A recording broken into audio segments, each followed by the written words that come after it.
好，我们今天来在进入到正式的决赛之前，我们聊一个非常，我个人觉得还蛮有趣的话题。如果我们是一个这个选美比赛的主席团，现在因为时长的原因，我们要取消一个环节。大家觉得是应该取消那个泳装展示的环节，还是问答的环节呢？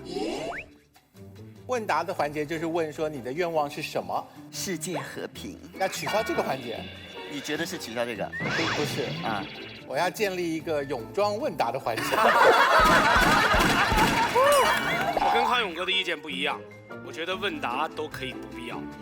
对我来说，选美就是泳装展示会嘛，所以只要保留泳装的部分，其他各位主席团成员你们随便啊。你有看到春春用什么样的眼光在看你吗？那你的意见呢？其实我是认同的。对呀，因为我觉得如果不是看泳装的话，为什么要看选美？如果是这个意思。如果是要看智商，如果是要看智力问答，那就看奇葩说好了。你知道为什么一定要保留泳装的环节吗？因为规则规定不能穿的再少了。突然，我脑海里脑补一个画面，就是奇葩说往后走会不会？就泳装辩论呢？来问一下，如果奇葩说改成一个泳装辩论节目，要退出的请举手。菲菲，你先退出，你不用举手。你先退，没关系。我个人倒无所谓。我们有所谓。我万没有想到甜甜会举手，哎，甜甜，为什么？我要把我的泳装留给李安导演。色戒2。不是，李安导演有得罪你吗？这个结论就是春春说，幸亏赶在第4季来，第5就要换泳装了。哇，那样的话事情就搞大了。谢谢掏出来搞事情的拍照黑科技小米手机独家冠名我们的奇葩说。感谢奶后吐真言的纯真酸牛奶，谢谢。我们进入到第4季的总决赛。奇葩说终极决战，决赛场共有2道题。进入决赛的4位奇葩通过抽签分成2队进行2v2 PK， 正反双方各有3次发言机会。结辩后，先发言的一方有1分钟的反驳时间。辩论结束后，观众投票，投票较高的一方将进入1v1终极对决，获胜者即为第4季奇葩之王。我们首先来看我们2v2这个赛段的我们的辩题是什么？来，一起来看小片。大家好，我是老丁，一枚公司冉冉升起的新星。哎，老丁啊，昨天订的盒饭特别好吃，今天要加订100盒，好吧？好的，老板。好嘞。对了，资料库里面还有100张图还没有批，要麻烦你了 ，OK 吗？放心吧，老板。棒。对了，第5季奇葩说马上要开拍了，我们的招募广告要马上推出来了，全靠你喽。没问题，Sir。观众朋友们，这里不是便利小片，这里是一条真实的招募信息。大家请看屏幕下方的地址，只要1封邮件，想上奇葩说不是梦，不是梦。今晚又要加班了，即使好不容易有了休息的时间。你说我们2个要不要？我跟你说，那个艺人你要赶紧 follow 啊，不要让他再 fly 了，好不？你刚才说啥？你说我们要不要？你等一下啊，喂，你这个 project schedule 我觉得有问题啊，你这样我都没办法 confirm， 好不好？再确认一下。你说要不要啥？我说我们要不要买单？行，赶紧回去，我还得 P 图呢。每天忙得不亦乐乎，可每到夜深人静，都感觉身体被工作掏空，生活被工作填满。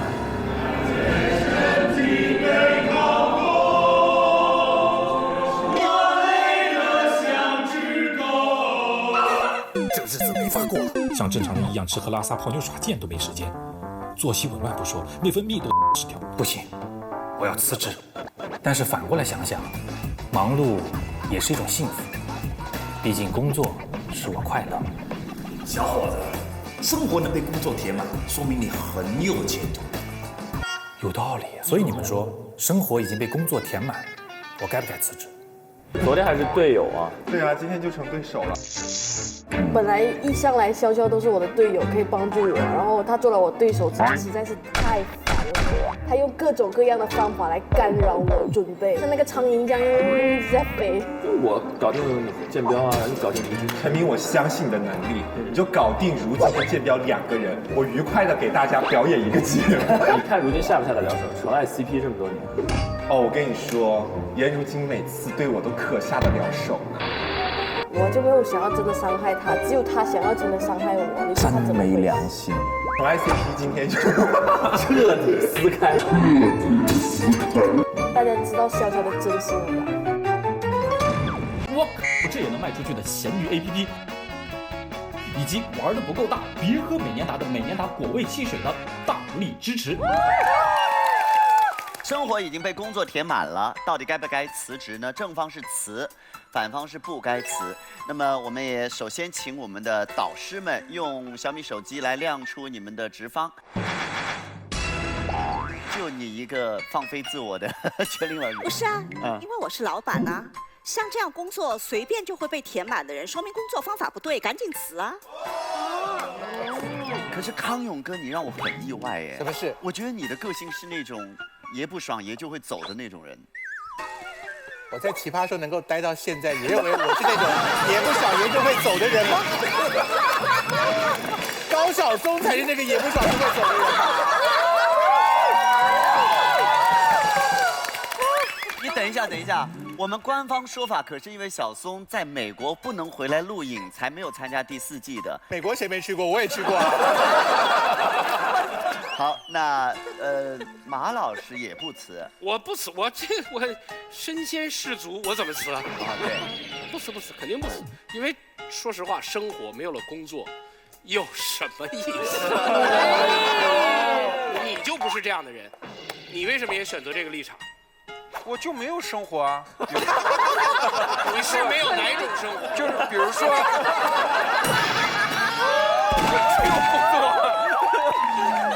反正没有生活。来问一下我们今天的压轴大神春春。春春有一个外号叫会长，他特别喜欢开会。对。每次开会开14、15个小时，这个传闻是对的吗？是有过那么1次、2次、3次吧。2次、3次。但是我其实理解的会长是面容姣好，叫会长。哦，你长得这么好看，你真会长。这个会长啊，所以你会有自己的生活被工作填满的这种苦恼吗？我其实一直也是填满的。我大概会在状态特别不好的时候，才会想过说，辞职这件事情。但是大部分的时候呢，还是比较的积极，因为我总是会遇到很多就是，可能给我很多力量的人，比如说，在时尚圈也非常有名的一个大神叫做川久保玲。那他已经70多岁了，但是他说他从来没有见过说一个休息了很长的一段时间的人再回来工作的状态是比之前要好很多的。对。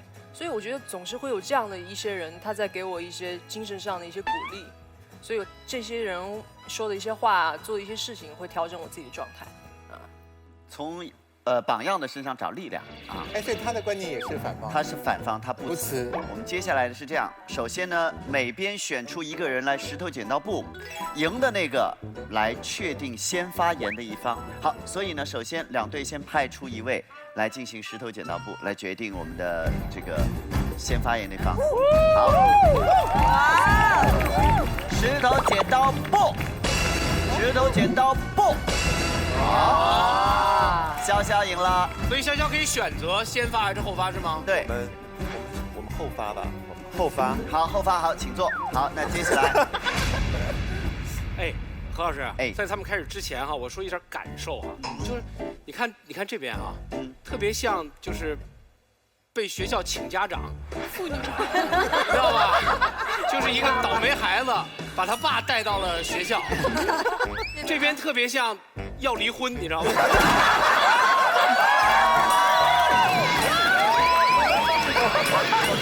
俩人完全没交流，你知道吗？那边只是爹在生气，这边只是要面对财产分割协议而已。大家，你们是一对，你们亲切一点。这是2个默契的队伍啊。好，首先是反方的第1位发言的辩手是如静。加油加油！我晕决赛呀，晕决赛。哎，都晕。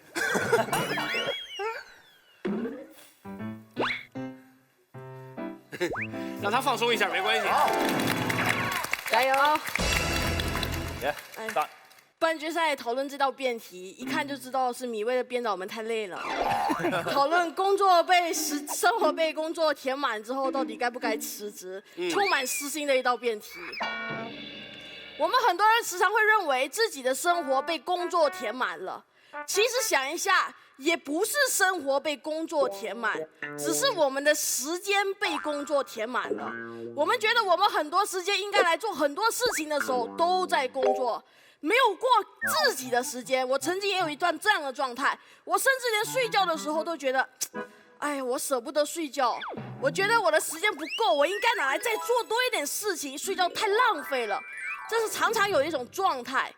但是时间被工作填满，代表我们生活被工作填满吗？其实这是两种概念，差别在哪里？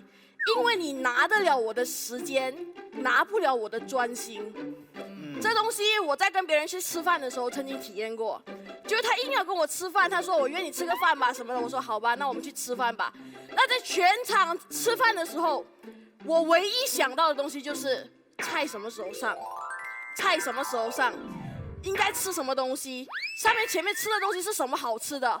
他全部时间是不是被这个人所占据？是，但是我的心是没有被占据的，所以他其实根本没有填满我。什么叫真正生活被工作填满的人？就是不管是逛街也好，工作也好，睡觉也好，他想的都是工作。曾经有一段我非常痴迷辩论的时候，就有这样子的状态。不管任何时刻，我想的东西都是辩论。在厕所的时候，我在想，哎呀，等一下可以出一个什么样的论点呢？睡觉的时候，我就听到职中学长跟我说，来，我就醒来了。甚至我认识的一个很喜欢、很痴迷辩论的人，他告诉我，他有一段日子辩论的时候，他跟男朋友在做一些特别的事情的时候，他们是聊辩论聊得太嗨了，他们决定去搞点事情。薇薇姐，我没有在说你。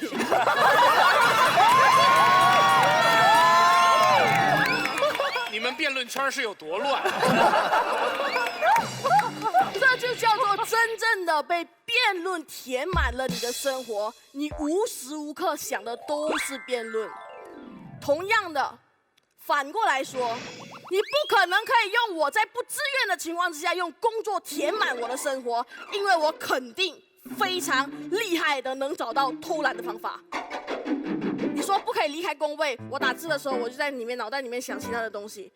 所以只要别人不逼你，所以只要你不自愿，他是没有办法填满你的。那如果工作在这种情况之下依然可以填满你，代表什么？代表你真的很热爱这一份工作，非常非常喜欢这一份工作，才可以在无时无刻的时候让这一份工作填满你自己。那我问你，这样子的机会多吗？这样子的感受多吗？这样子的工作有吗？如果没有的话，而你找到了、做到了，为什么你要辞职？这是一个非常非常非常难得的机会。如果有一个人说，我遇到一份爱情，这个人能填满我全部的生活，代表他遇到一个他非常喜欢的人。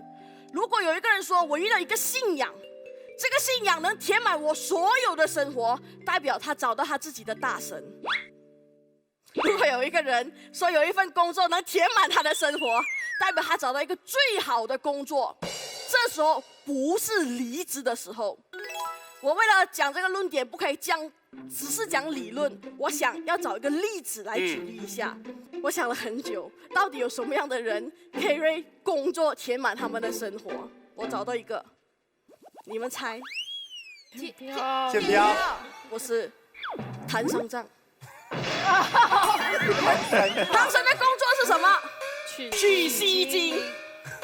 他有取西经的路上喜欢别的女孩子？没有。没有。他有没有在取西经的路上想着要吃好吃的？没有。他有没有在取西经的路上做过别的取西经以外的事情？没有。他是一个彻彻底底把自己的工作填满生活的人。好，我跟你说，他在取经的路上好不容易遇到一场演唱会，在东边，不顺路他不去。在经过女儿国的时候，女儿国的国王跟他说：“哎呀，你不要再取西经了，那你留在我们这里当国王，你看有这么多好的事情。”这个女儿国的国王在做什么？他看到唐三藏被工作填满了生活，他劝他辞职。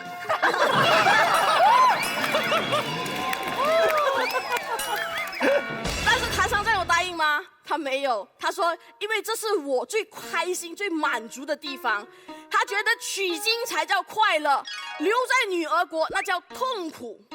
那有另外一种人在取经的路上一点都不快乐，那个是谁？猪八戒。因为取经没有办法满足猪八戒，他在路上的时候，他每次想的东西是什么？他要回去他的高老庄。如果他回了去他的高老庄，他想的是什么？他要回他的天堂啊，天堂，说 whatever， 他就想回去。没有任何一个东西能真正填满我们的猪八戒。结果什么？他里外不是人。唐三藏找到填满自己的东西，他可以里外都是人。填不满的猪八戒里外不是人。那我问你们，今天如果告诉你生活可以被工作填满，你要做唐三藏还是做猪八戒？还是你已经做了唐三藏的时候，为什么你要辞职做你的猪八戒？好，很多人啊，就像周星驰电影里面讲的，我空虚寂寞觉得冷，为什么？因为他们一直寻寻觅觅，想找一个能填满他们自己的东西，但是他们找不到，他们东拼西凑的，希望在这里找一下，那里找一下，找了很多，但是没有一样东西可以让他茶不思饭不想，就是没有一个东西对他来说比吃饭和喝茶更重要，他找不到。这种人是不是比较可怜？如果你找得到的时候，你为什么要辞职？所以真正要辞职的时候，不是在你工作到你非常喜欢工作的时候辞职，而是当这一份工作让你渐渐厌倦了，这个人让你渐渐不想见的时候，才是你真正想离职离开的时候。所以各位不要找错你离开的时间点，在你还喜欢他，让他填满的时候享受他，这样子你才不会浪费。谢谢。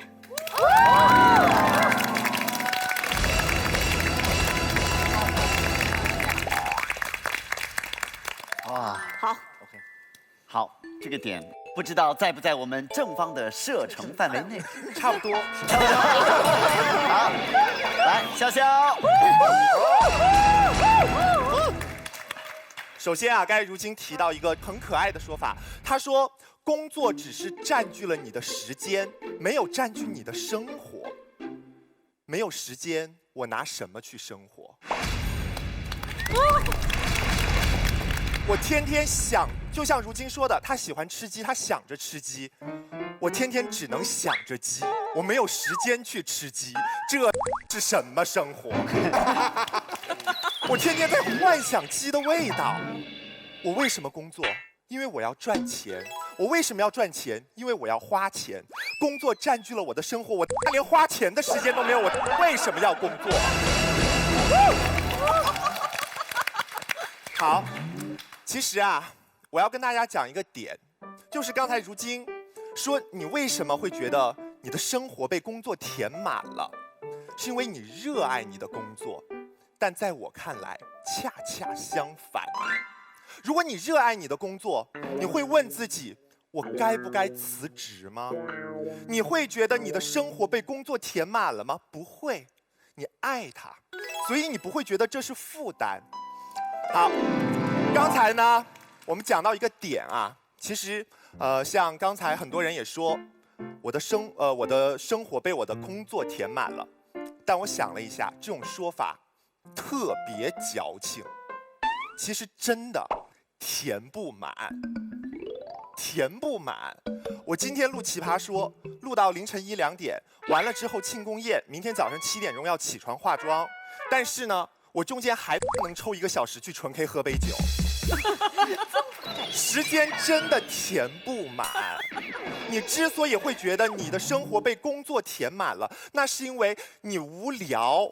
你每1分钟，你加班的每1分钟，你都觉得对自己是一种煎熬，你放大了对工作的这种厌恶感，你懂吗？这怎么会是热爱工作呢？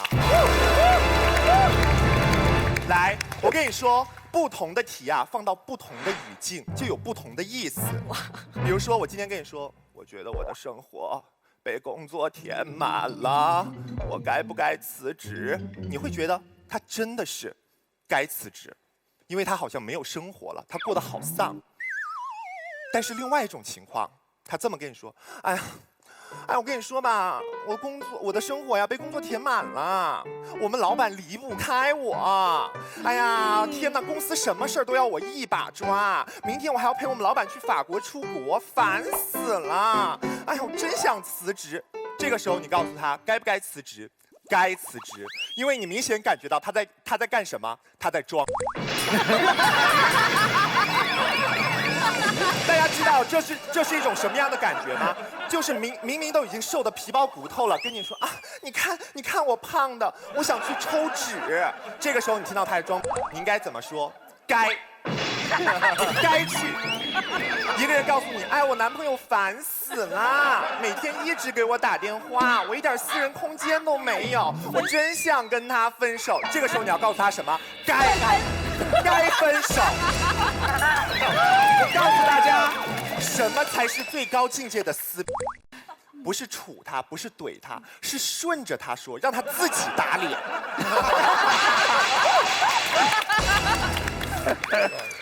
好，我现在啊，我后来我又慢慢在想，什么人会觉得自己的生活被工作填满了？有没有一种可能性，他能力太差？你看，我们都是同事，我们每天工作8个小时，要加班大家一起加班，为什么他们没有觉得自己的这个生活被工作填满了呀？因为他们能力强。他们效率高，大家同样是导演，写一个台本，你1天写完了，我写1个月，我还天天加班，结果拿到老板那儿一看，还被老板退了，是不是？你忙得没日没夜的，你当然觉得你的工作被填满了，你巴巴的还觉得到了年底，老板能给你发一个最努力员工奖，但是不好意思，公司只有最优秀员工奖，很明显你不是。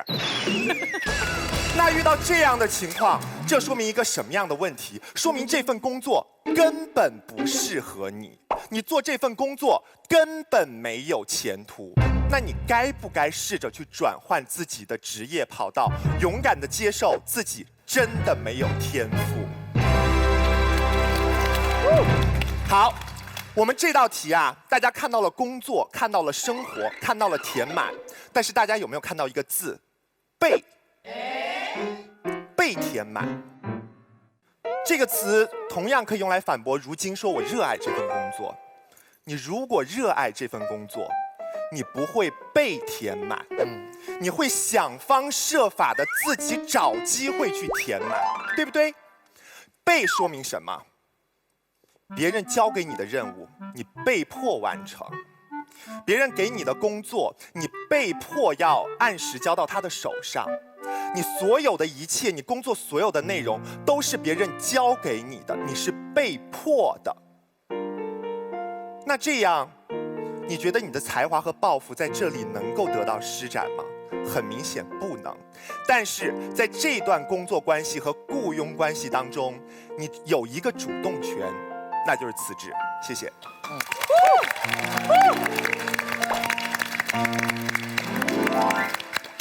来，我们反方建标，谢谢。正好我的论点可以拿来反驳潇潇，请容我尝试。先从他最后提的一个点来说吧，他今天说辩题中有一个“被”字，所以今天这一道题是谁填满了你的生活呢？是别人，是那个刻薄的上司，是那个不讲理的主任。但是凭什么今天我们就只能被别人填满我们的生活，不能够是被自己填满我的生活呢？单凭一个被字，你就要告诉我们这一道题目讲的是他人的强迫力，我觉得这叫做偏执。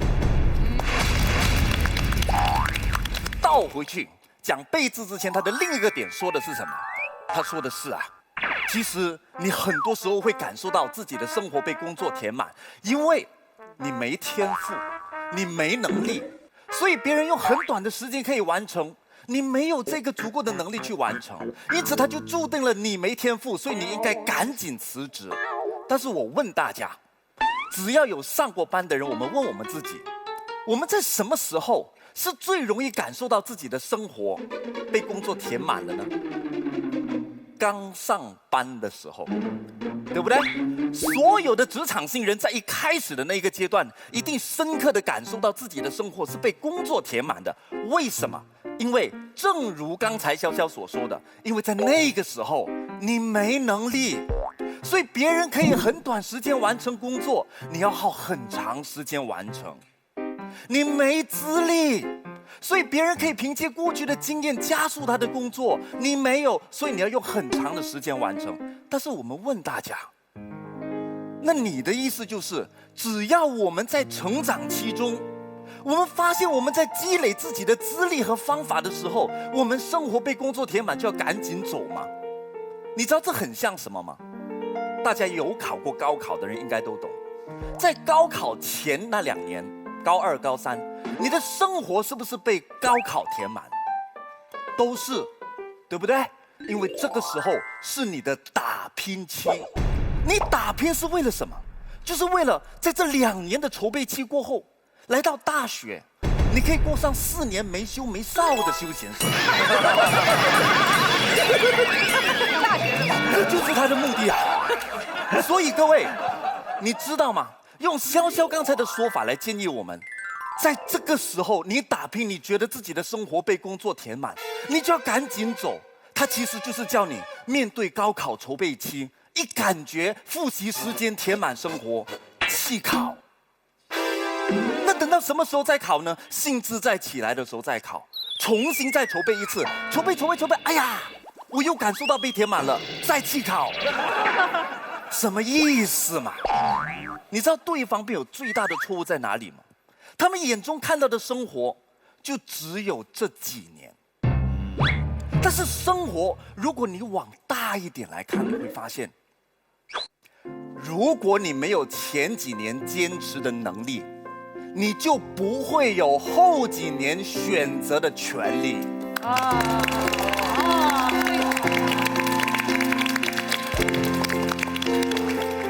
我们说生活其实分成2种，就是物质生活，就是每一天我在过的喝水、吃饭、步行；还有一种生活叫做精神生活。你知道吗？当我说生活被工作填满的时候，意思就是我天天做的就是我的工作，然后还包括我的精神生活，我满脑子想的就是我的工作。所以你在吃饭吃着的时候，突然间有一个点子，你会把你的勺子给放下，拿出纸，拿出笔，这个点子毫无给记下来，这才叫做生活被工作填满。对方提到的那一种状态，不叫工作被生活填满，叫做精神生活和物质生活失调。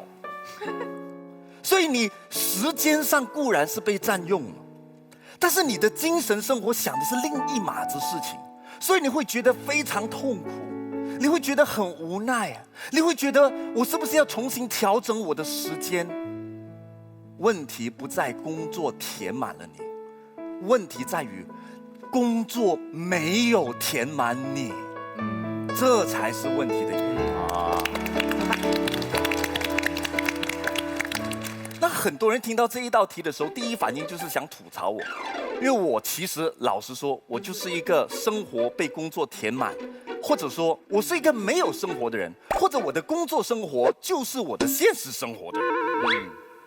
然后他们会觉得很可怜。他说：“胡建彪啊，你都40岁了，你只有你的左右手。”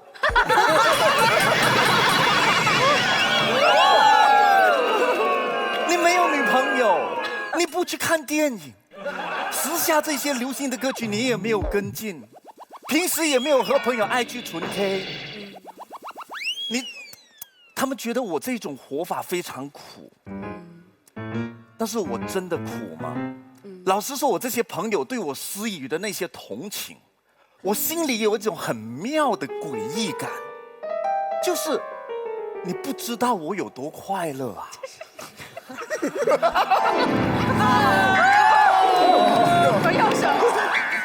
你知道吗？有时烂诗的同情是有点可笑，因为有时烂诗的同情只显示了你对这些工作填满生活人，他们到底活成怎么样，你不懂，但是你对他有一种偏执的认知，你判定这就叫做惨，但是对我来说，那叫使命感。哦，哇哦！我们稍微再展延一下，在不同的时期都有一些很典型的例子，比如说有一些人会讲“匈奴未灭，何以家为”，你会跟他说：“你没有生活，你赶紧辞职吧。”你不会。有的人他们会觉得说，我就一心向佛，我决定出家，我一切都可以放下。你跟他说很惨啊你，他会跟你说阿弥陀佛，我们西方极乐世界有缘再见。各位，每一个人有每一个人不同的追求。今天工作填满生活，是不是有这么一个可能性的情况出现，就是他其实活得比我们都幸福，他知道自己要什么。我们多难才找到我们自己要什么？所以你身边如果有人真的是如这些人一般，他工作得非常嗨，他工作得非常满足，你不要滥施你的同情心。潇潇刚才在陈词的时候，前面那段有问，那为什么这些人心中会想起我要不要辞职呢？然后他就预设这些人一定心中对自己的工作产生厌恶。我告诉你不是，我们这些人有时候会想，我是不是该辞职呢？原因是为什么？很简单，因为你们一个两个用质疑的眼光同情我。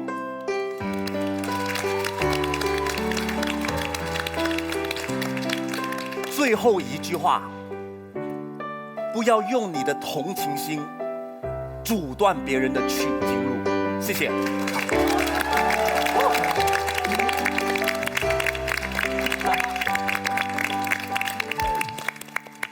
非常好，只是已无法直视你的双手。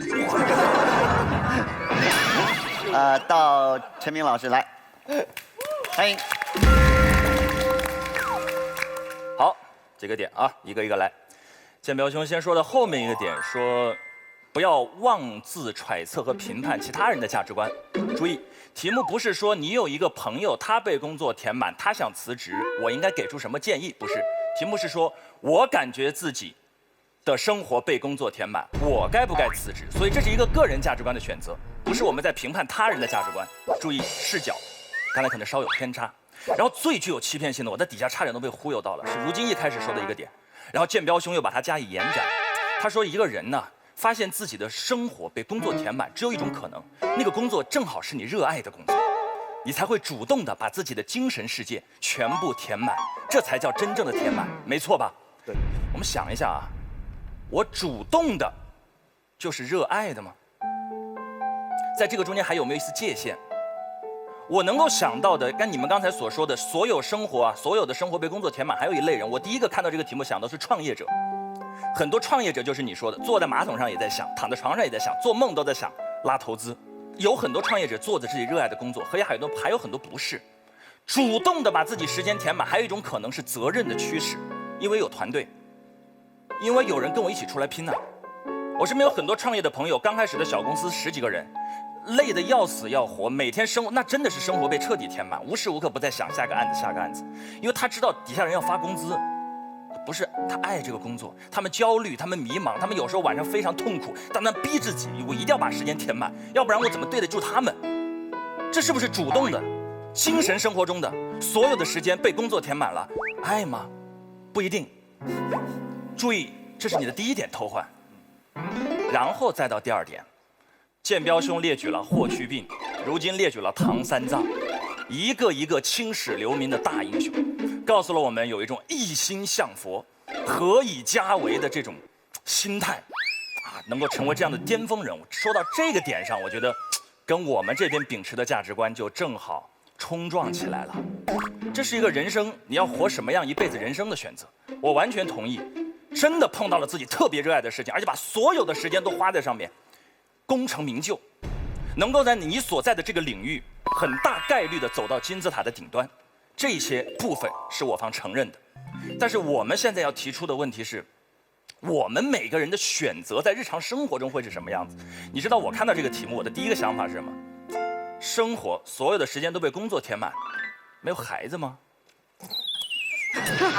孩子不是亲生的吗？不用陪的吗？这是我的第一个想法。一件很真实的事情，今年2017年的3月22号，3月22号，我的二女儿出生了。3月22号，但是我是3月25号才知道的。我3月25号才知道，我3月25号发了一条微博，我的二女儿出生了。几位老师可能不记得，3月22号我们在这里录制《奇葩说》，那次的录制是22、23和24号3天。在我来录之前，我其实知道我妻子的预产期临近，然后因为她头胎是剖腹产，所以第二胎剖腹可以选择相对自由的选择时间。我们当时约好24号晚上录完，25号我回去，然后我们下午进手术室去剖腹。但是到22号的时候，就羊水已经有一点浑浊了，医生建议就不能再等了，时间已经到了。我已经在北京了，我老婆在武汉。她告不告诉我呢？她没有告诉我，她没有告诉我。然后我回了武汉，他们才跟我说，她22号下午出生的。我不在她身边，因为那次要录《奇葩说》，我真的我回去了之后，我才知道我老婆不仅没有告诉我，她也没有告诉我的爸妈，她怕我爸妈把守不住。他也没有告诉我的任何亲人，只有他妈妈，就是我的丈母娘，跟他进了手术室签了字。你知道那几天每天晚上我们还是惯常的通电话，我只觉得那天他声音稍显疲惫，但是我完全没有想到他在22号就已经完成了生产的，下午生下来，然后晚上还给我通了电话，很平静的跟我说没事，特别好，你加油。他选择不要影响我的情绪，他25号再跟我说了这件事情，我回去才知道这件事情。但是你知道那几天虽然我们录制，我们是3天录制，但我知道25号我们就放假了。我那几天我们被工作填得挺满，但没有被完全填满。我有个盼头，我知道我们录制会结束，我一定会回去，我一定会来到他身边。虽然他可能来到这个世界上，我不能守在他身边。也许你生我可以不在，但你成长我不能不在。我有个盼头，你知道这个题目中最伤人的那个字是满，填满。我的工作生活填到90%我都没事儿，还只要有10%的时间，我就知道能录完，我就不怕。你想象一下，22号我孩子要生了，马东老师跟我说，我们一直录，全满，那得挣多少钱？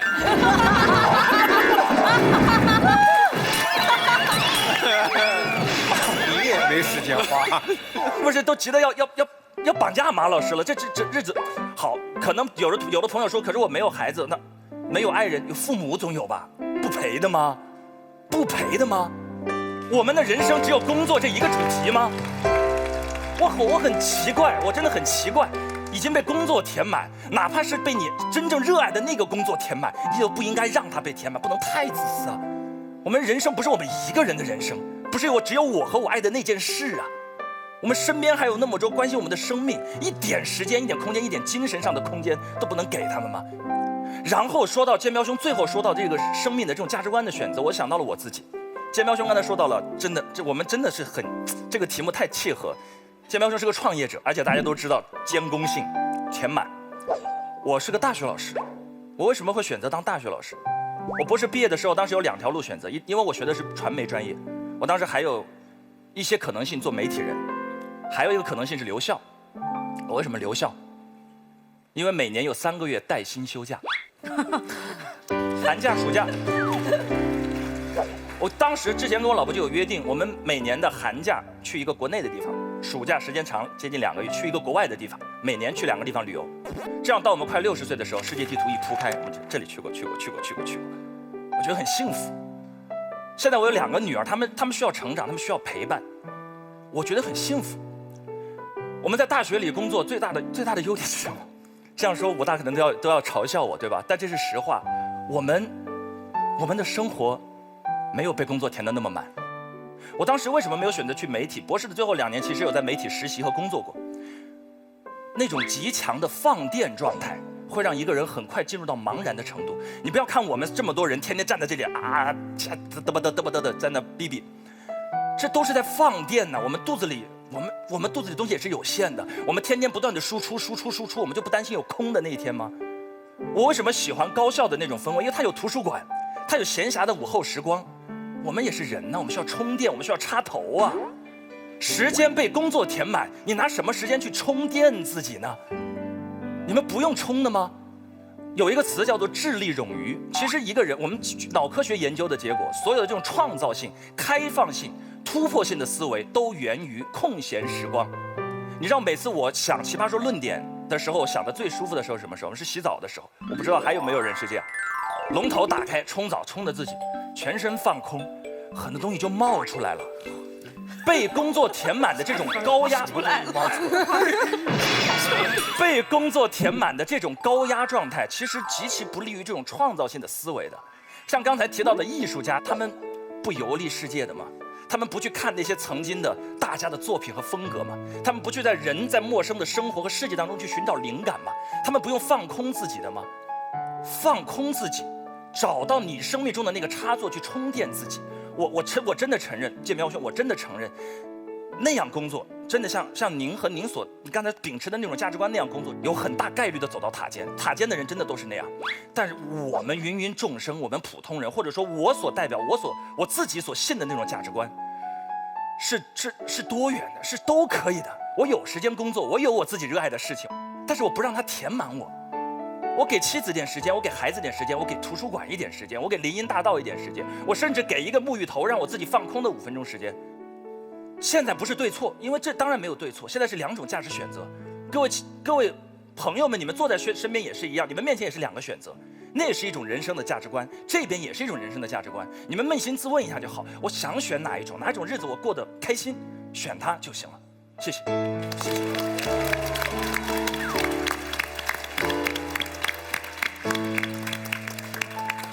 真的是决赛的水平。好，我们到2边结辩的时间。首先是反方，来，我们颜如晶，反方来。陈明老师，我想教你2个字：调休。卖辞职，不用辞职，调休就好了。你刚才讲了这么多，你说生活被工作填满了啊，你说你需要一点空间放假，你需要一点空间去再创作，需要一点输入，放假回来该干嘛干嘛，该工作工作，不需要辞职。题目问我们的是生活被工作填满，要不要辞职？不需要辞职，调休就好了。这是第一。第二，刚才陈明老师还是说了一个很感人的故事，他说他孩子出生的故事，然后再问问建彪，你说你看被工作填满的人，在亲情方面是不是多多少少会有一点缺失？你知道真正被工作填满的人怎么弥补自己的亲情吗？他在工作场合里面找自己的家人。他没有孩子，你看他把谁当孩子？他把他的同事当孩子。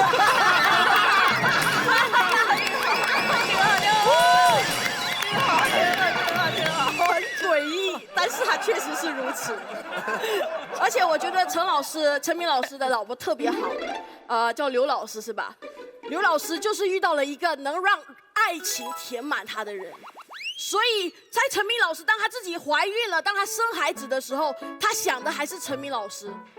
他在一个比较辛苦的状态，他想让你安心的工作，因为他愿意让爱情填满他的生活。他遇到一份最好的爱情。哇！好厉害！到最后，其实我们的争执点在一个字“满”。对陈明老师来说，满是有分比例的。他觉得一个满需要亲情，我们来个一些部分；工作占我们一些部分；泰国旅游休闲放空是一个部分。这样子的生活，这样子的一个满的状态，多元多姿多彩的状态，才是叫做一个好的生活状态。这是陈明老师秉持的价值观跟他生活的方式。我们站在这里告诉大家的，只是另外一种生活的方式。满不一定要靠多元的方式来填满，靠一种单一的东西一样可以填满你，而且这个满的感觉跟多元带来的美好满足感是一模一样的。我在这个舞台上说自己喜欢吃鸡，说了无数遍，但是你们不知道，我是无鸡不欢，我只喜欢吃鸡。以至于他们不喜欢跟我吃饭，因为我出去吃饭，我不吃鱼，不吃羊，不吃牛，不吃猪，我只吃鸡。这种偏执的程度，他们问我，世界上好吃的东西这么多，美食这么多，为什么你只选一种？你不觉得很可惜吗？可能在我还没有饱之前，我觉得还是蛮可惜的。但是当我饱了之后，我用鸡填饱我自己之后，我发现跟你吃各种各样的食物填饱出来的感觉是一模一样的。你的饱跟你的满不会比我单一换来的饱跟满特别高尚，我们一模一样。这个点。但是我很高兴是很多人为什么选这里吃一点，那里吃一点。就像那种花心男一样，他们这里，哎呀，我喜欢这个腿，我喜欢这个胸，我喜欢这个性格，我喜欢这个工作，我喜欢这个家庭背景。他没有找到一个能完全满足他的对象，所以他东拼西凑的想找一个东西填满自己。但是我很幸运，我在鸡身上能找完我我在炸鸡身上能找到所有满足我的要求，所以我不需要在路上寻寻觅觅。把这个跟炸鸡的爱情说的这么深情，也是只有我可以说。我以前听过一句这样子的成语，叫做“弱水三千，只取一瓢”。我以前以为那个人只喝一瓢是因为他很克制，他懂得克制，所以他只喝一瓢。到后来我发现，原来喝一瓢就饱了。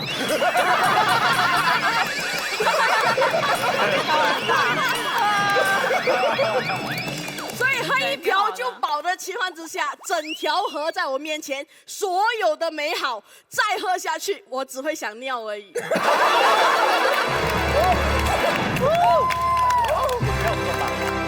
所以所有的东西回到今天的辩题，如果有一个工作能够填满你的生活，一个单一的工作就能填满你所有的精神层面也好，物质层面也好，不需要辞职，你找到你的真爱了。谢谢。好。刚刚是反方的结辩，接下来到正方的结辩了。首先啊，刚才如今很可爱，她说：“你觉得你工作压力大，你可以出去旅游，你可以调休。”大家注意到没有？有“休”这个字，这说明什么问题？没填满呐！刚才如今非常可爱的偷换了一个概念。他说：“你不要什么都想要，我只吃鸡，我也可以得到满足。你在工作当中可以得到你的一切。你看，建彪的他的生活被工作填满了，他把我当成他的孩子。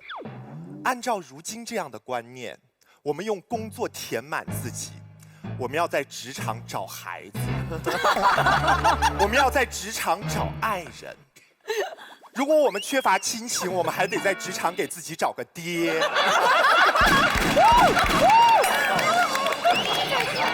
如今说，你们不要做那些花心的男人，有工作这样东西可以把你填满就够了。但是如今，你有没有发现，我们不是花心，我们只是撇开工作，我们想有属于自己的一份爱情。我们希望在孩子出生的时候可以陪陪我们的孩子，我们希望有空的时候我们可以去林荫大道逛一逛。这是花心吗？这不是一个正常人应该有的生活吗？这是什么逻辑？所以刚才如今在给大家传递一个非常可怕的观念，你们知道是什么吗？他说生活不用多元，我的妈呀！生活不用多元，那哪儿叫生活？那我们所有的东西都叫工作就好了呀。生活之所以叫生活，是因为我们生来并且活着。哇！厉害！我今天呢，太激动，嗓子有点飙。我今天发现，在奇葩说上，大家很喜欢举例子。不管是典籍、电影、寓言，我今天也给大家举一部电影的例子。当然说出来大家觉得我有点肤浅。为什么？这部电影我相信很多人都看过，叫《穿 Prada 的恶魔》。啊，好看啊！这部电影里面有2个女生 ，Andy 和 Emily， 她们2个同时在这家公司里面工作。这是一家时尚杂志工作，是所有女孩梦寐以求的工作。Andy 把这个工作当成跳板，而 Emily 把这个工作当成自己最热爱的事业。他们很该死，他们有一个像魔头一样的老板。这个像魔头一样的老板会要求 Andy 在大雨天给他要一架去迈阿密的飞机，他会要求 Emily 牵着狗帮他的女儿做作业。Emily 一不小心拿着丝巾还被车撞了。后来慢慢的，因为 Andy 非常出色的工作能力 ，Andy 得到了重用。但是慢慢的 ，Andy 的生活被工作填满了。她的朋友不理解她，她的男友也不理解她，她跟她的男友分手了。她朋友觉得 Andy 变得不像以前的那个 Andy 了。而 Emily 呢，因为 Andy 的上位，又撞断了一条腿。躺在医院里，但是 Emily 依然坚持吃着减肥餐，因为她要穿下那条华伦天奴的裙子。到最后，其中的一个同事告诉了 Andy 一句话：“亲爱的，当有一天你发现你的生活分崩离析的时候，恭喜你，你要升职了。”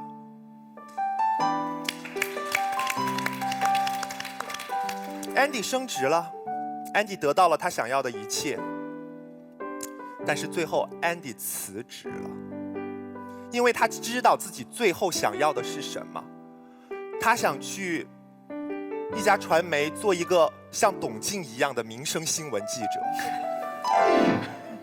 而 Emily 呢，那个热爱着自己工作的女孩，杵着拐杖，一瘸一拐地回公司去工作了。继续做着她的助理。这2个女孩其实跟我们今天的辩题出奇的吻合，她们代表着2种工作态度和工作方式都没有错，她们都得到了自己想要的东西。如果你热爱它，你要跟它死磕，但你不会觉得你的生活被工作填满了，因为爱。但如果这个工作只是你的一个跳板，并且这个工作让你泯灭了你的欲望，泯灭了你的人性，让你变成另外一个人，你就要像 Andy 一样勇敢地退出。这2种选择，大家自己来做。帅！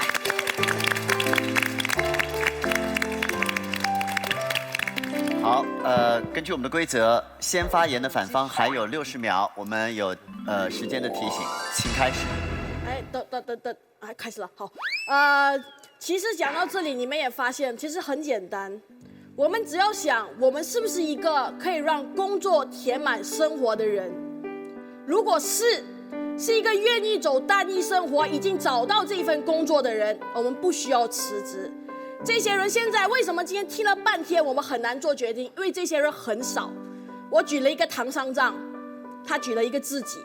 之外，我们很难再找别的人。但是不管这种人有没有在，他们是愿意、热爱的工作，让这份工作填满自己生活的人，他们不需要辞职。生活的多元也好，单元也好，不是我们的终点，我们的终点是让自己幸福。什么样的方法可以让自己幸福，就做什么样的决定。谢谢。好。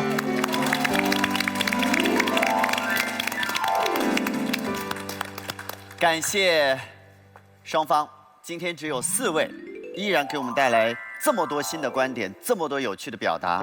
而今天我们观众由你们来决定哪一边可以进入到我们1v1的下一轮的比赛。如果觉得刚才正方辩论更精彩，选择红色按键；如果觉得反方辩论更精彩，请选蓝色的按键。交给你们，请选择。还好我选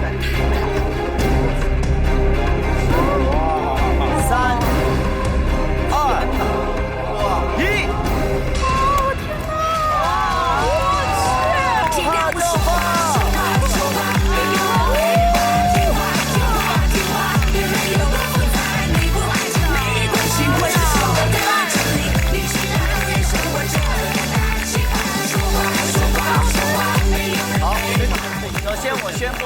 首先我宣布，进入到下一轮，也就是有机会争夺我们第4季《奇葩说》奇葩王的是潇潇陈明。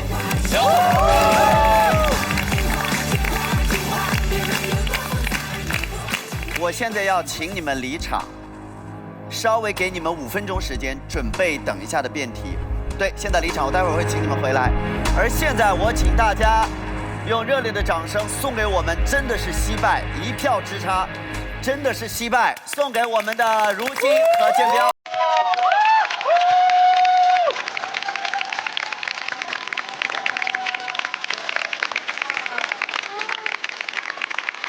最后只差1票就进了决赛，我当时看到的时候就说啊，果然啊，颜如晶还是颜如晶。我觉得今天最后1票是证明，就是我最后还是输给了命运而已。我这该死的命运，我都打了辩论多少年了，10几年了，从来没有错过，都是老了。还是那一句，最佳辩手，大家都说我很好，但是比赛就是赢不了。为什么会哭？输给命运，起码还是得哭一下的，我觉得。特别好，如晶。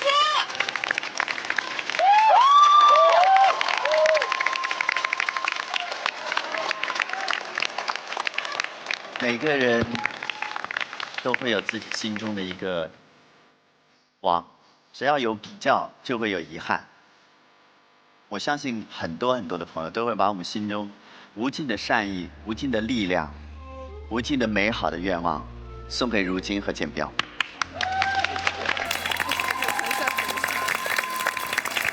我先跟如今和建彪说一下，就是，比赛就是要赢啊，比赛输没有什么开心的。可是呢，如果我非输不可，我就要输一场51对49的比赛。对。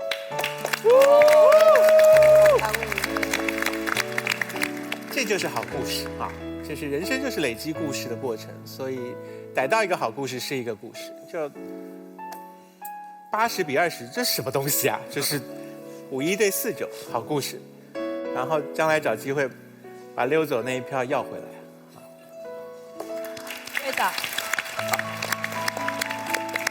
我觉得其实今天的在场的给分的观众当中是有佛心的人，他们知道我们50对50收不了场，当中有一个人发了善念，把那一票转过去，让我们有一个结果。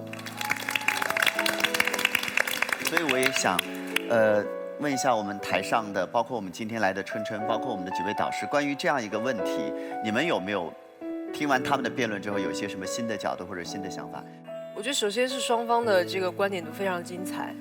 那一方呢是从这个精神层面来理解这个满字，那另外一方呢主要是从时间的分配层面。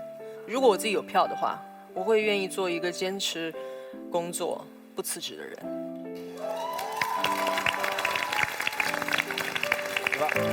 但我刚刚听陈明老师说，我觉得其实从陈明老师的太太的角度，她其实一定是站在反方的。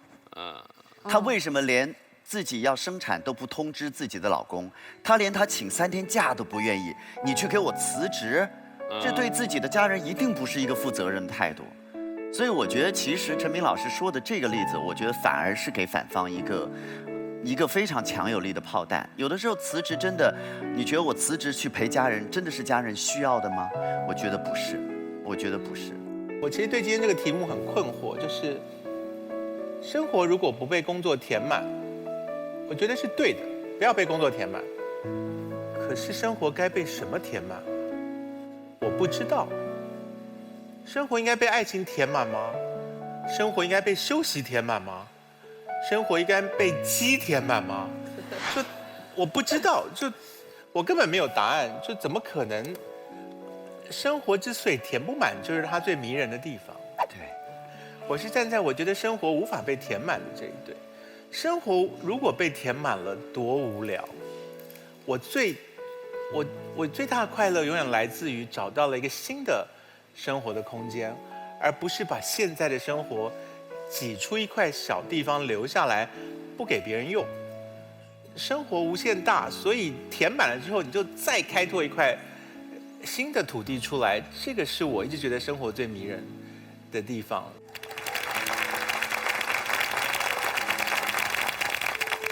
我在想，如果我有红蓝键的话，我这一票会投给蓝方，因为我觉得我们就是比到这个时候，其实已经不是话题的比较，是辩论技巧的比较。技巧非常好。从最开始如今建标到回到如今，他们成功的偷换了整个概念。就如果我们的题目是，我有一份填满了生活的事业，我要不要放弃？这是他们所秉持的所有观点。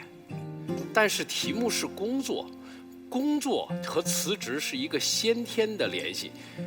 我们工作这个词儿大约出现在工业革命之后，才有了什么8小时工作制，然后12小时加班。只有标准化出现之后，才出现了工作，而标准化本身就是给你提供了辞职的可能性。所以他们就是没有抓到这个点，而一直在跟着你们的节奏走。所以我觉得，真的从辩论技巧上来说，如今和建标今天应该是赢的。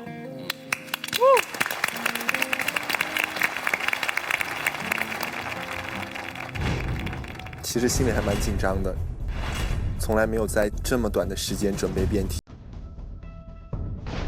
刚刚才拿到辩题，然后时间又这么紧，然后对手又这么猛，应该也不会比之前表现得更差吧？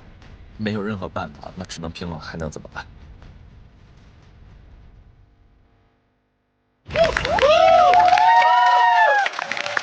欢迎各位继续关注我们《奇葩说》第4季的总决赛。那现在总决赛进入到第2个回合，就是我们1对1的比赛了。那么回到场上的2位辩手分别是陈明和潇潇。也就是说，我们第4季的奇葩之王呢，将会在他们2个当中诞生。我们来看这一轮的辩题，请看题目。终极辩题：认真你就输了吗？没了。就这样了，感觉他辩题是这样了，连个小片都没有吗？不是，这片子怎么了？这片子怎么了？你们认真需要一个小片吗？认真你就输了。对，认真你就输了。那么正方呢是认真你就输了，反方是认真你就没输。那我们现在呢看到正方是陈明老师。好，反方呢是潇潇。好，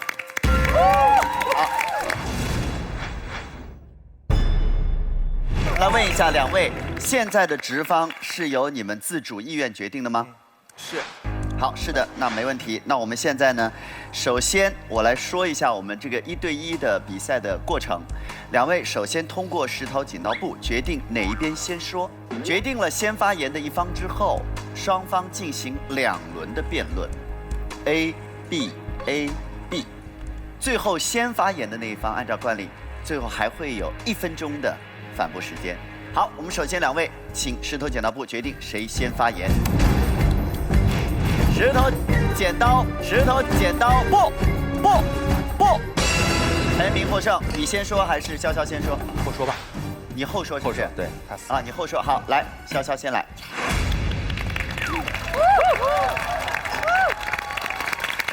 来，其实我觉得吧，命运特别的讽刺。奇葩说，我玩了3季，第4季我好不容易认真了，陈明坐在对面，告诉我认真你就输了。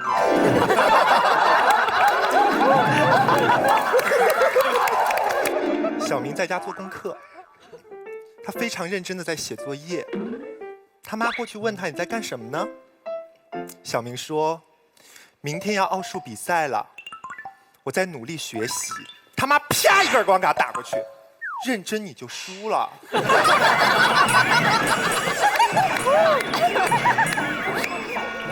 明天要高考了，小强还在外面踢足球，老师在全班骂剩下所有在认真学习的学生，你们这群傻逼，明天都要高考了，你们还这么认真，认真你就输了。我想问大家，从小我们被教育，认真不是一种美德吗？不是一种值得被推崇的精神吗？什么时候开始，我们觉得认真你就输了？当这个社会变邪恶了，你善良你就输了吗？当这个社会变得虚伪了，你做自己你就输了吗？当这个社会变得浮躁了，你认真你就输了吗？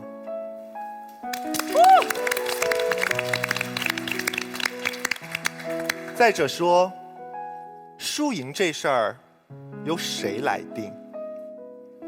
今天在座的各位，你们可以决定我这场比赛的输赢，但是你们评判不了我心中的那个冠军。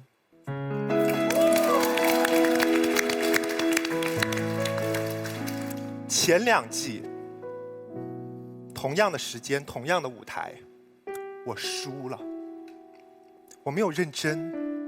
你们知道最可怕的是什么？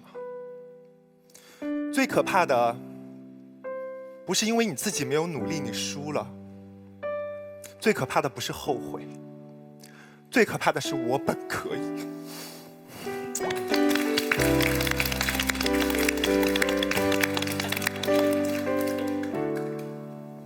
我想问大家，你们有多久没有认真过了？你们有多久没有遇到一个值得你们认真对待的人了？我在感情里认真，我输了吗？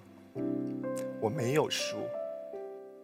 我爱上一个人，我为了他，我愿意变得认真一点，我没有输。相反，我说我喜欢你，但你表示冷漠，你赢了吗？你好像赢了，你赢了面子。我输了吗？我输了人品。如果在你看来，面子比人品重要的话，那你的人品才真的输了。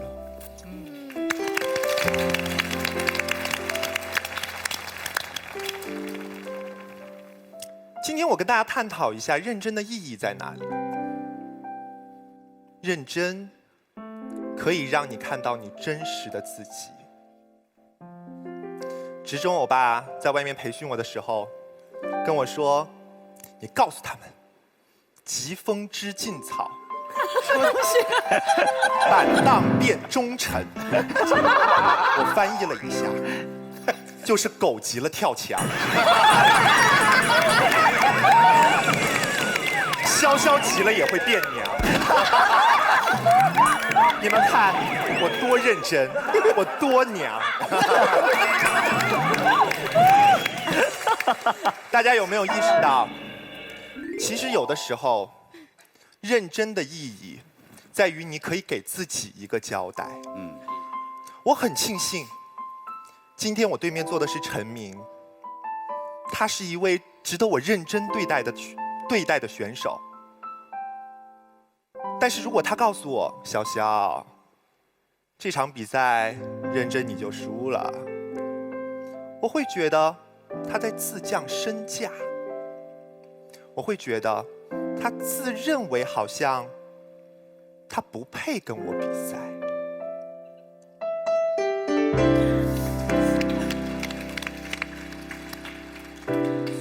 说了这么多关于认真的话题，我要告诉大家，认真你不会输，但是不认真你一定会输。好，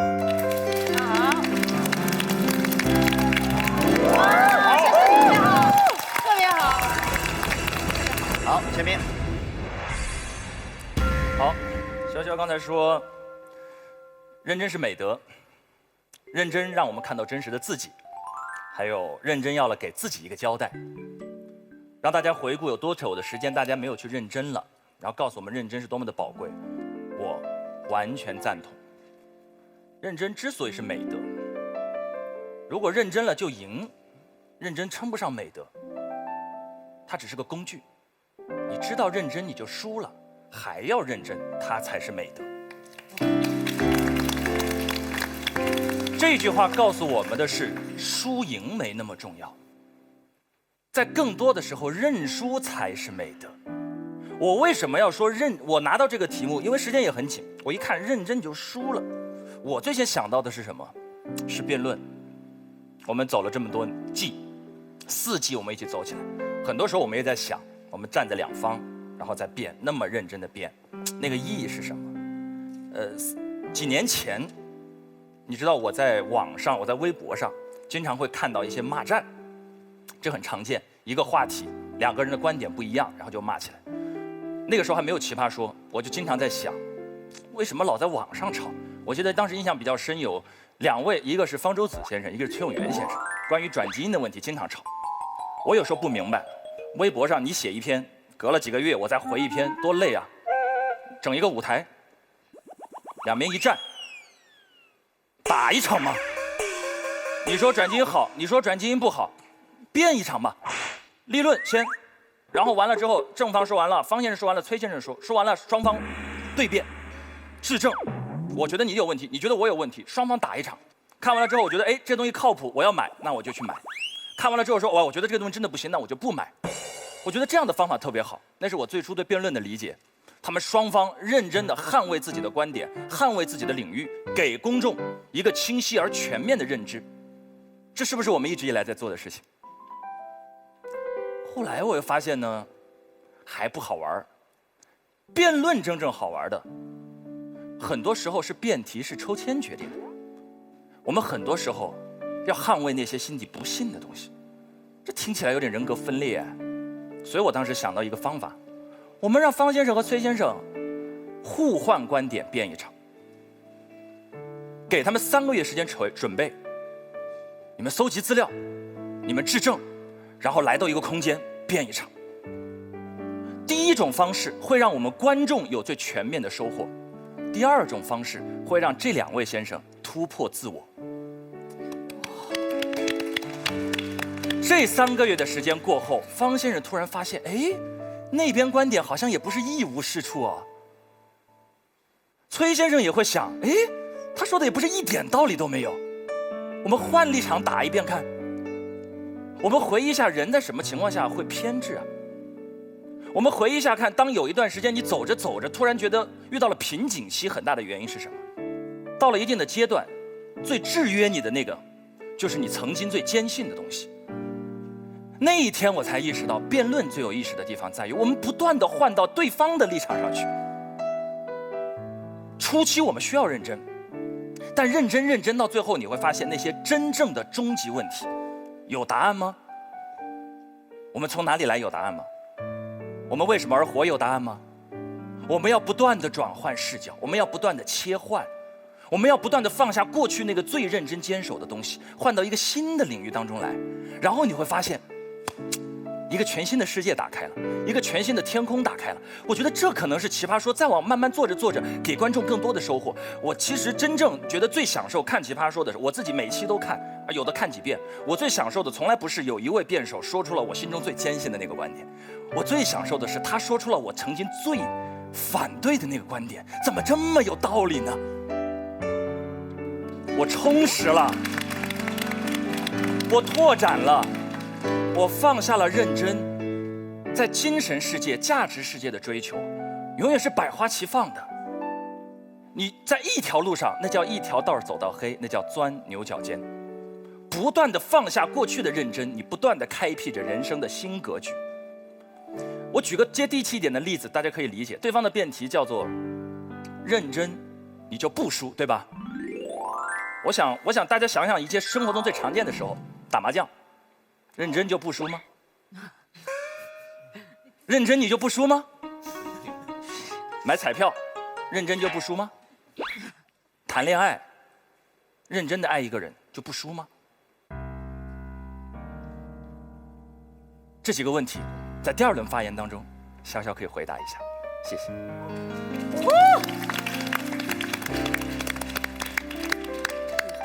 好，来，第二轮，潇潇来。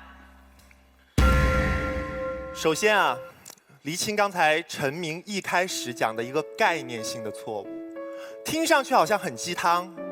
他说输了也要认真，但是这并不等于认真你就输了。哇！然后陈明举了打辩论的例子，我听来听去，我不觉得是认真，是较真。大家懂我的意思吗？他说你认真爱一个人，如果分手了，你没有输吗？我是输给认真吗？我是因为认真输的吗？我是因为爱错了人输的好吗？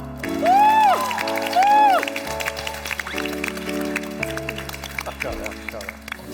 认真这件事情，从来都不应该当做你输了的理由和借口。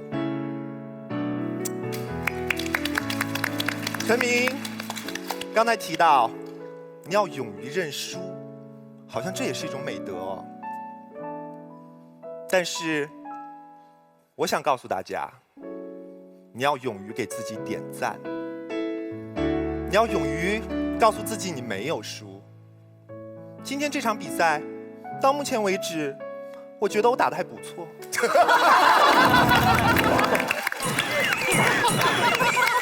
如果到最后我输了，我会觉得你们的啪啪扭坏了。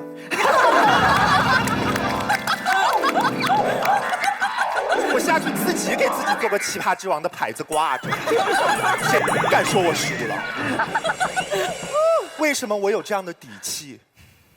是因为我认真了。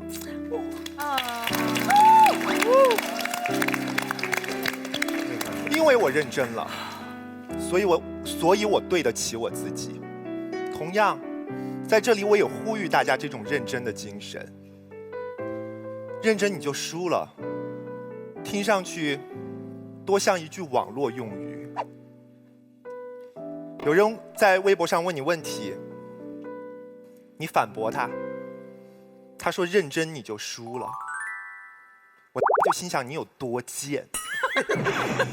你问我问题，我好好回答你，你还骂我。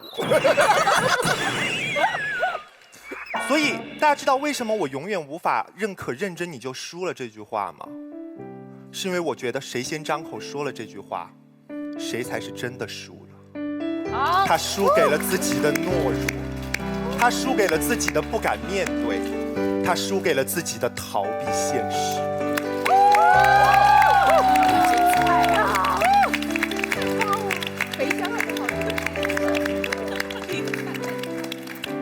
到陈明，好，是这样的，加油！如果所有的输赢，如果尘世间所有的输赢都由自己的心来判断，可以做一个一辈子都不会输的人。小小，我们刚才说的不是说输是因为认真，不是说输的时候是因为认真，是要归因到我当时不该认真，不是，是说我们要意识到人力之有限，我们要意识到人力的无奈。因为这个世界充满了太多的概率，充满了太多的冲撞，认真是我们唯一能做的最好的事情。我从一开始就说了，它是美德，那是因为我意识到有些事情你改变不了，我还要去做，它才是美德，它才是美德，不是因为它是你输的原因，是因为即便你，其实小王你刚才说的话更像网络上出现的用语，认真你就不会输，你要对得起自己，无论如何，只要你认真了就一定有收获。我们当然知道，可是我有收获就赢了吗？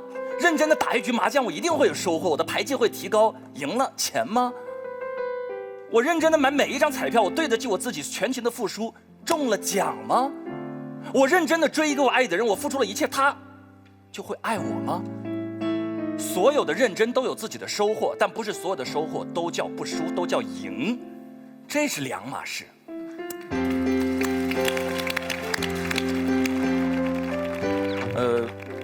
在刚才过去几天的录制的时候，我打印了我们所有奇葩说选手的照片，这真的是逼我们签名。我逼大家签名，我守在化妆间的门口，每一个，这是我自己找的，在网上找的照片，所有人，还有导师们，但是我碰不到导师们，在化妆，因为大家工作特别忙，所以还没来得及。然后每一个选手，我都找他们签了名。臧鸿飞、颜如晶，这我直接他们都还很感谢我，因为觉得我找的这些照片都还是他们比较美的照片。我碰到每一个人的时候，他们表情都，你干嘛？大家这么熟了是吧？就干嘛呀？还签名？你看思达多帅，每一张。其实奇葩说我们也录了很多季了，我本人有录3季，我打了每个人的照片，前3季我都没有打。为什么这一季我把所有人的照片打出来，然后挨个找他们签名，这么认真？见过我这么认真吗？是因为我老婆所在的月子中心的一个护士酷爱这个节目，然后委托我一定要把今天所有这一季选手的签名集齐。我这么认真，因为从我女儿一出生开始我就输了。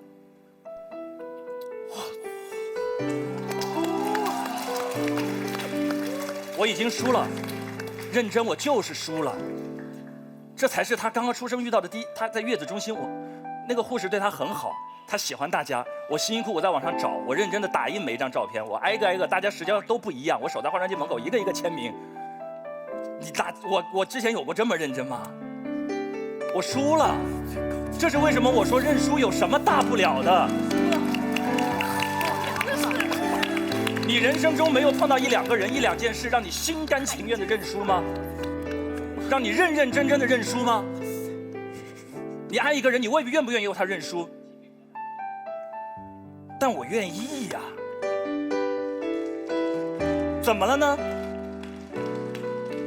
认识到认真才是输了，才能让我们真切地意识到认真为什么是你刚才所说的美德，和为什么是那么一个值得去倡导的价值。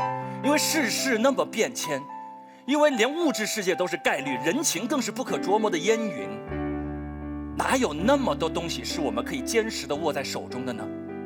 而我们唯一能做的是什么？认真呢？你能怎么办？你又能怎么办？认真你就不输，太骄傲了，对人性太仰视了，觉得人在这个世间太伟大了。而有的时候你意识到认真背后是因为你心甘情愿的俯首称臣，意识到你心里认真的做一件事，你真的给他跪了，你才能辅佐以全部的认真倾注在他的身上。这才是我为什么说认真你就输了。放下生活中的那些执念，放下对人性中那种伟岸的那种莫名的揣测和偏执，放下你曾经坚信的每一点东西，心甘情愿的为一件又一件值得跪下的事情跪下，放下，输掉，其实很美妙的。谢谢大家。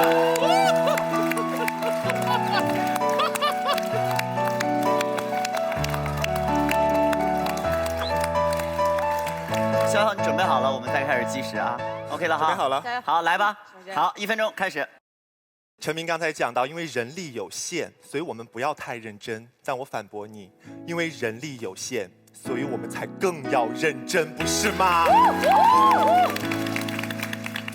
陈明刚才聊到，他输给了他的女儿，在场谁觉得他输了？你们鼓掌是因为你们觉得他输了吗？哇！他赢得了全场的尊重和他女儿的爱，他输了吗？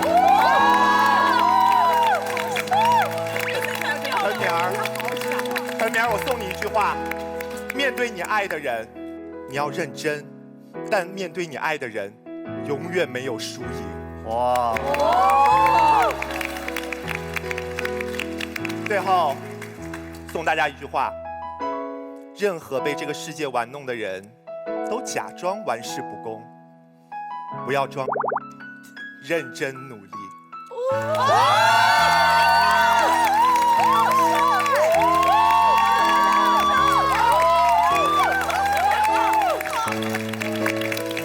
漂亮，我非常感太漂亮了。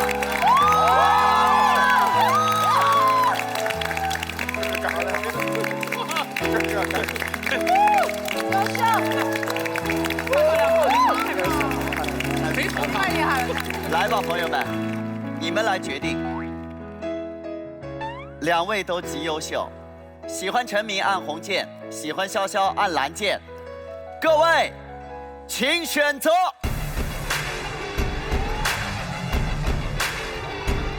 3、2、1。哎，这是我跟你说，你们老是瞧不起人。我真的摇滚圈很热门，好多姑娘喜欢我，你们总是不相信。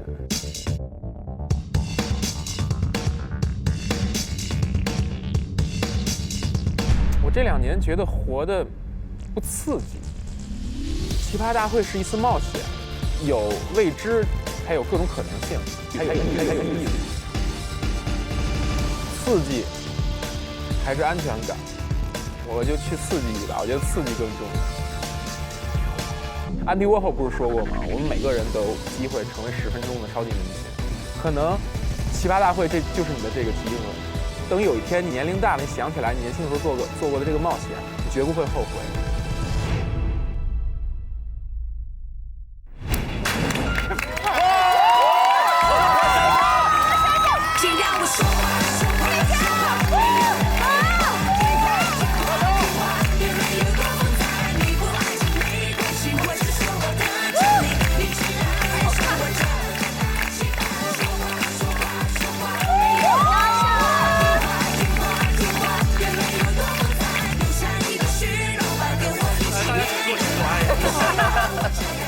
妖孽！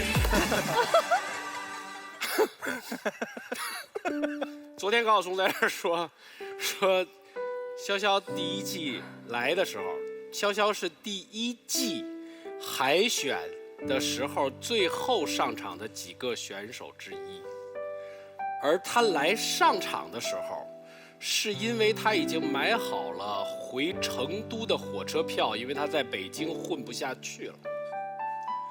然后我们的选角导演找到他的时候，希望他来参加海选，他问我们有钱吗？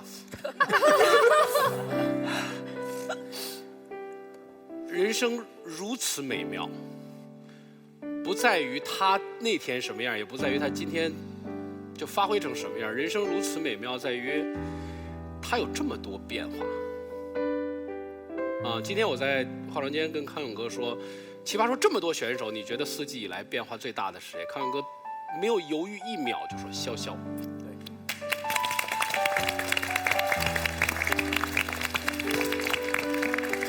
所以你就哭死拉倒啊！我觉得我真的在潇潇最后1分钟之前，我已经把我心中的奇葩之王给了陈明老师，因为他最后那个观点，我觉得切中每个人心中的软肋。你会觉得他很不讲理，但是他就是打动了你。但潇潇我觉得真的很厉害，最后那1分钟又拉回来。我觉得我刚才还在跟春春说，我说潇潇这1季的表现特别适合辩这题，真的，他就是很认真。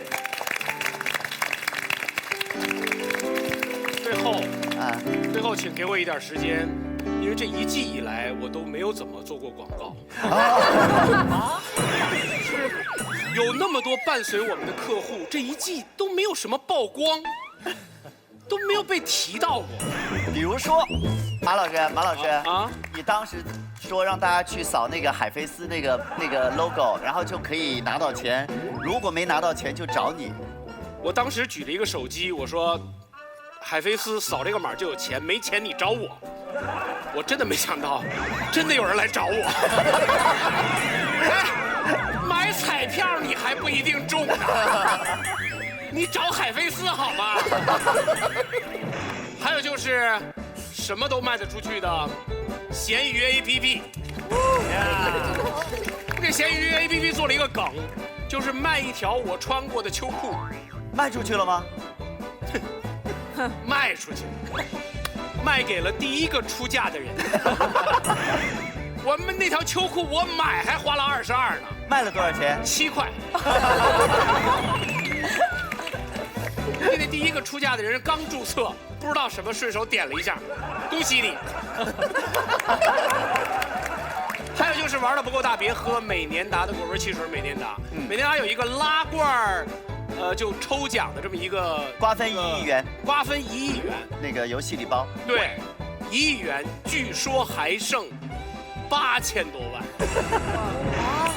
美年达去拉啊，玩的真够大的。然后我们用2场最精彩的决赛，去报答了我们的播出平台爱奇艺。这个节目产生自爱奇艺。产生自整个制作团队还在爱奇艺工作的时候，它是以广告形式跟所有的观众见面的。但是在这个过程当中，爱奇艺的会员业务突飞猛进，目前是全网会员业务最好的平台。通过购买爱奇艺的 VIP 卡，可以看到更多的内容。谢谢爱奇艺。最后跟大家报告一下，奇葩大会下一季的报名已经开始了。奇葩大会，坐在两边的人就是榜样，很高兴下一季他们当中有很多人你不会见到。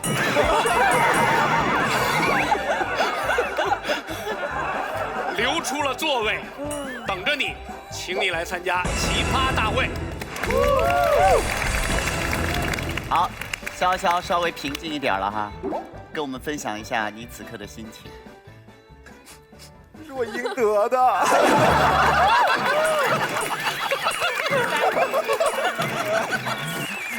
这是我听过最理直气壮的获奖感言。琛琛，今天看到在你的眼前诞生了我们新一季的《奇葩之王》，你的感觉是？我觉得我感觉很荣幸今天在现场看，因为其实之前在这个网络上看的时候，其实我自己也会想说，节目是否会有剪辑后期的效果。但是今天在现场看，我觉得，刀光剑影的感觉，其实跟我在看节目的时候是一样的。而且刚刚2位的这个辩题，我觉得其实是不太容易辩的。我自己在看到这个题目的时候，我自己的价值观，我认为，人应该是为认真而活的。当然我也想到说，这两方可能会通过以结果为导向和以过程为导向来进行思路，对。但是我没想到的是，就是陈明提供了一条新的思路。我觉得这是我看《奇葩说》最大的一个价值。好，我们也要把掌声送给陈明，同样非常强大的陈明老师。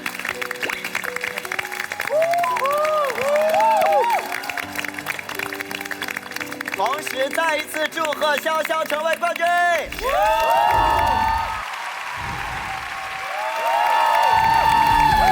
我不知道我桌上为什么有这么多牌子，原来这是纯真给冠军的30万。3天3夜，恭贺潇潇。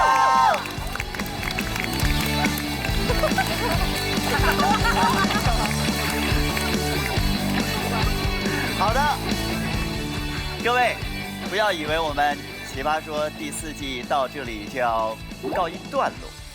我们就是善于掏出来搞事情。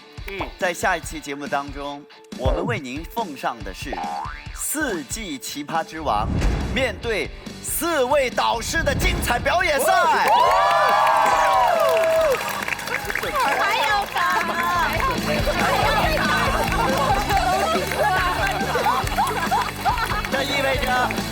这意味着潇潇在10几分钟之后将抹干眼泪再上辩论。是不是有一种擦干眼泪陪你睡的感觉？好，同时呢，下一期同样会有我们的压轴大神李宇春陪伴我们。谢谢陈真。我们要感谢掏出来找事情的拍照黑科技小米手机独家冠名我们的奇葩说。各位亲爱的朋友，下一期表演赛我们再见。但我跟你说，因为一直没觉得自己会拿，然后真的拿了之后就是觉得原来努力是有用的。其实我觉得今天我可以赢，那也说明所有像我这样的奇葩，不要害怕奇葩，说是一个辩论节目，大家都可以来。我错看了潇潇，我一直在前几季的时候判断，他应该接下来就会走向演艺圈的惯性的道路，而不是在辩论这件事情上面，找到一个自己的风格。所以当他在第4季屡次的，不是以名门正派的背景，可是却能够赢得听他演讲的人的认同的时候，我觉得他找到了一条可爱的道路。我觉得潇潇实至名归，非常好。那今天在场上的整个的表现收放自如，而且关于他这几届的成长变化太大了。潇潇是第1季海选的时候最后上场的几个选手之一。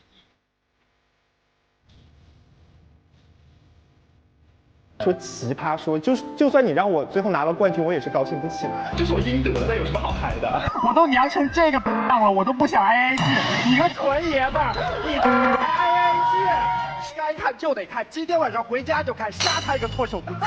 核心有很多，但潇潇只有一个。完全无法想象，如果没有潇潇这样的选手，奇葩说怎么叫奇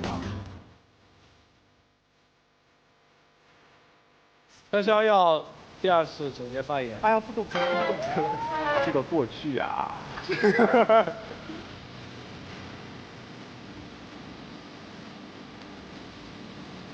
亲爱的，你单身并不是因为你条件差，你要相信总有一个条件比你更差的人愿意跟你在一起。香奈儿活到今天的人，不是对面那些传承精神的人，我们这些买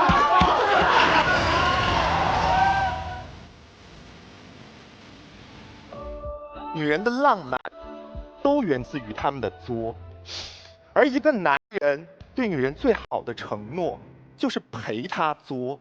我爱你，你选我还是爱？如果我真的对一个人说我爱你，我选你。如果不是他们俩，我不会用昨天半晚上的时间为一个观点写他本书。他输给了自己的懦弱，他输给了自己的不敢面对，他输给了自己的逃避现实。任何被这个世界玩弄的人，都假装玩世不恭。不要装，认真努力。我为了留在奇葩说，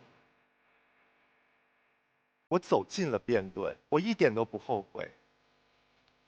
有人可能会怀念第1季的那个蛇精，但是从来没有人问我变成现在这样，我自己快不快乐？我快乐。